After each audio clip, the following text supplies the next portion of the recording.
Okay, great.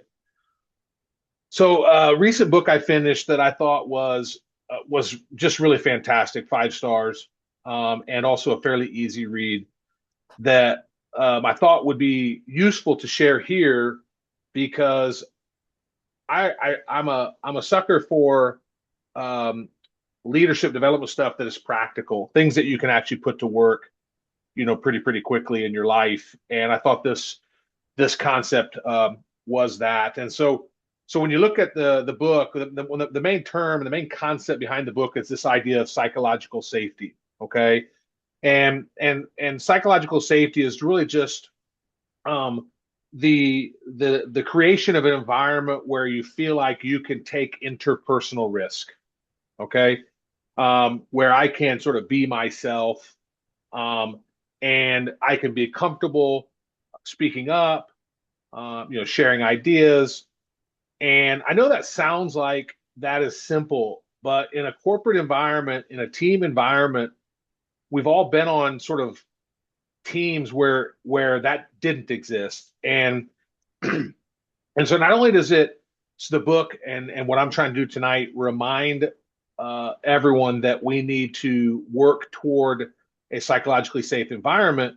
Um, it also then shows you and reminds you how that then manifests, what that does to productivity, efficiency, all these things. And so that's the basic core concept. And so we're just going to run through these really, really quickly. Again, I can't get the entire book summed up for you in 15 minutes, but it's going to give you hopefully some actionable items to look into. What I first want to talk about is this idea of a psychological contract. Some people maybe have heard this before, but really, really quickly, the psychological contract is sort of the very basic, broad understanding of what you expect as an employee when you go to work for someone, and then also the employer, what they expect. So these aren't necessarily things that are written down, although a lot of times they are in the job description or in your employee handbook. But just at a real basic level, if I'm an employee going to work for someone, I expect them to pay me, right? I expect to have be treated with respect. I expect the place to be safe. Okay. Well before you've ever shown up to work or joined the team or been a part of your department, you've created these expectations in your head, and so has your employer. And what's interesting is we do a pretty lousy job at talking about those openly and proactively, and so they just kind of sit out there. And so we've talked about some motivation before, but just real quickly, one of my favorite motivation theorists is Herzberg, and he talks about these factors here as sort of things that are, if they're present, you're satisfied. If they aren't present, you're dissatisfied. And so if you look, a lot of those are what are part of that psychological contract. They're a part of this sort of expectation of the workplace and the team that I'm joining. And yet again, often we don't talk about these as much as we really should. And so when we talk about when are we in a psychologically safe environment and when are we not? Okay, what does it feel like? So we go down this list of sort of what is present. Feel, freedom to speak candidly about errors and ideas. Okay, when you start talking about candor inside an organization, especially bottom up, meaning can I talk to my supervisor candidly? Most places, my experience has been people aren't comfortable doing that. They don't feel safe to do that. Okay, and so we're going to talk about what sort of happens if that's not present. Is there mutual respect in this idea of psychological trust? Okay, again, do I think that my team, when I'm interacting with them, do I trust that they, are not going to blame, shame, embarrass me because they're trying to get ahead or whatever? And so if we create a truly safe environment psychologically, there is that sense of mutual respect.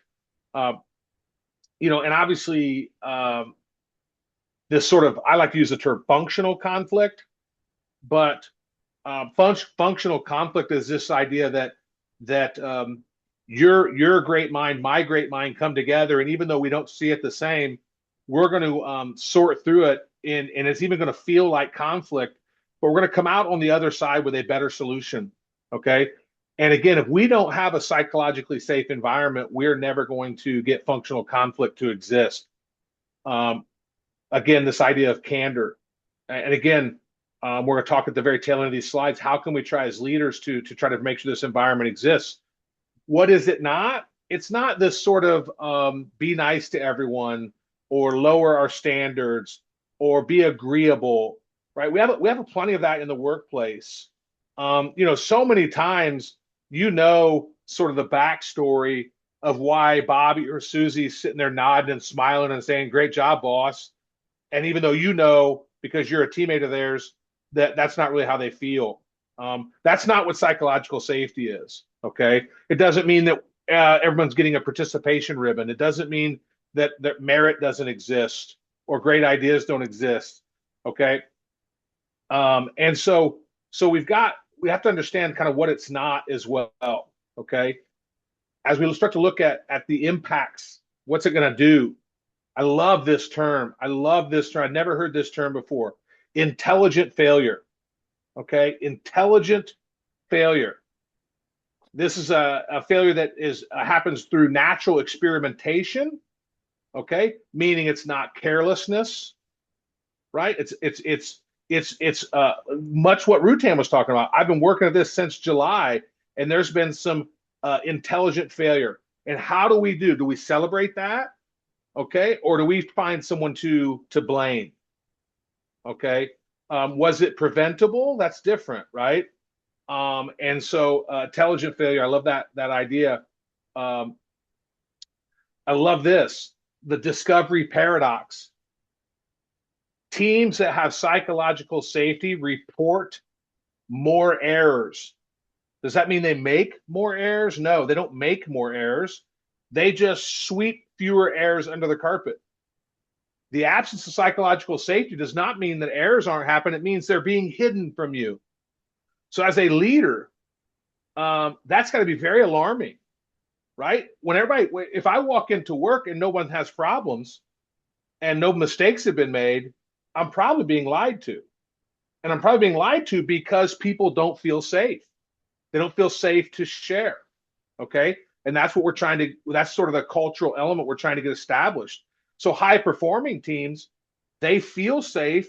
They have very strong interpersonal relationships. And therefore, sure, it's a mistake, but what is it?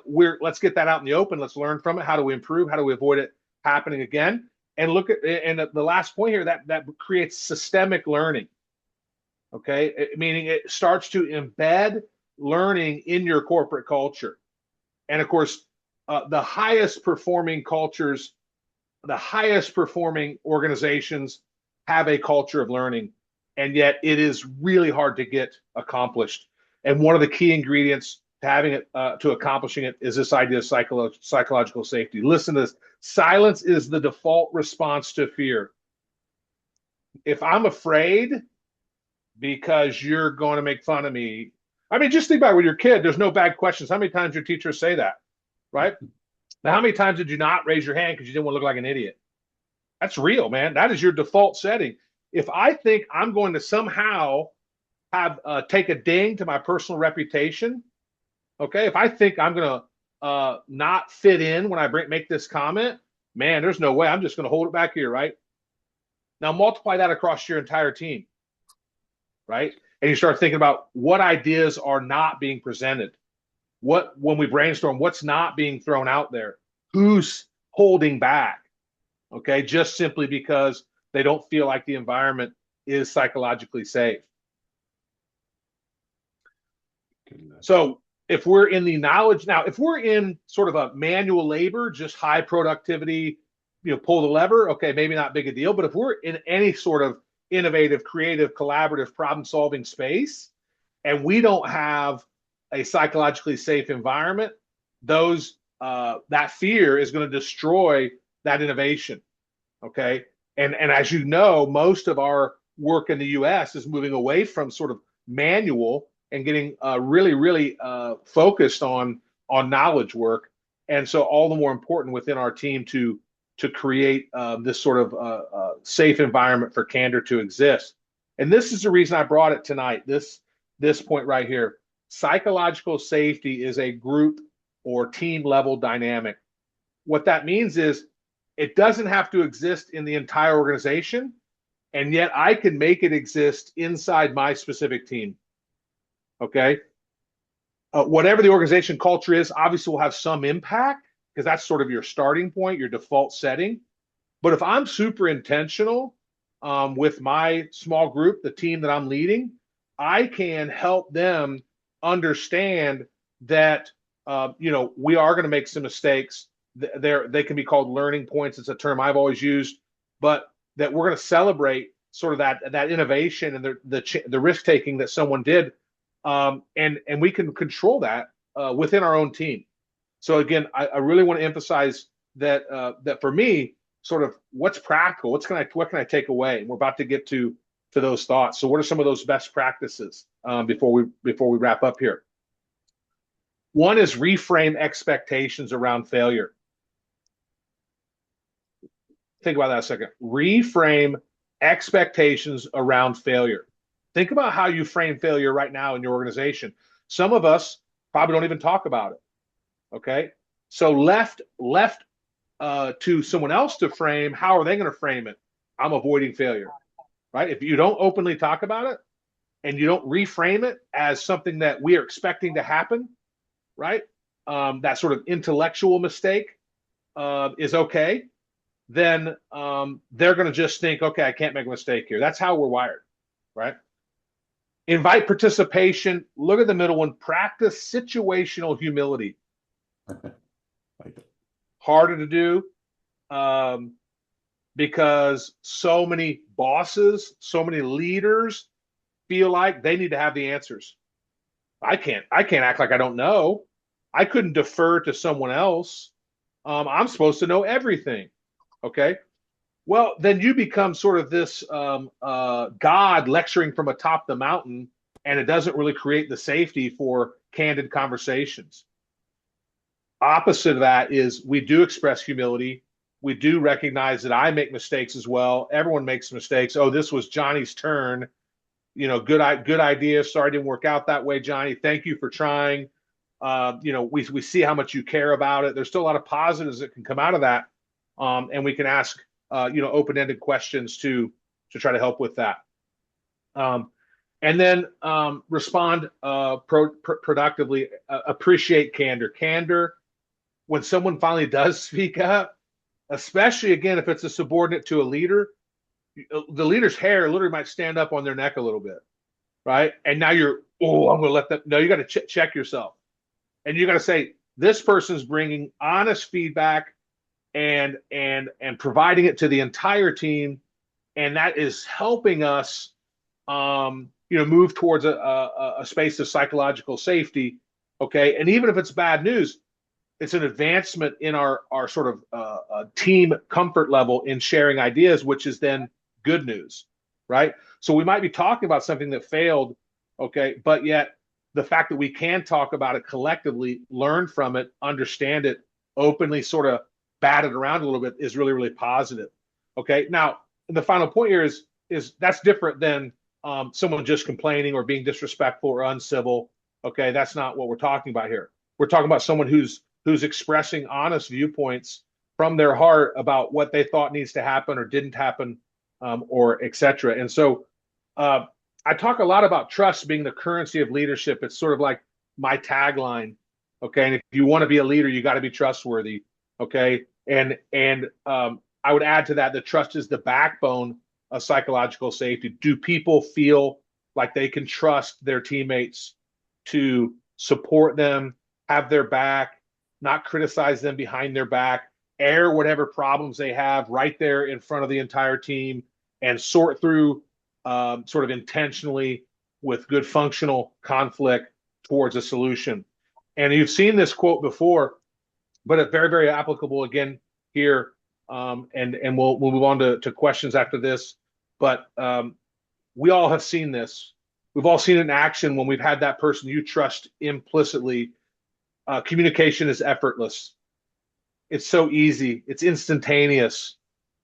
Take away that trust component, And man, now it's exhausting, time consuming, ineffective, and I love the last one, inordinately difficult. So as leaders, not only do we gain personal trust, we have to create sort of this group trust, which is really what psychological safety is all about. So I'll stop the recording here and we'll move to some questions because I did get done almost on time. We had like 4 or 5 minutes. But let me pause this recording. Okay, great. Again, if you haven't joined our Mighty Network, you can through this QR code. Totally optional. We're glad everybody's here. And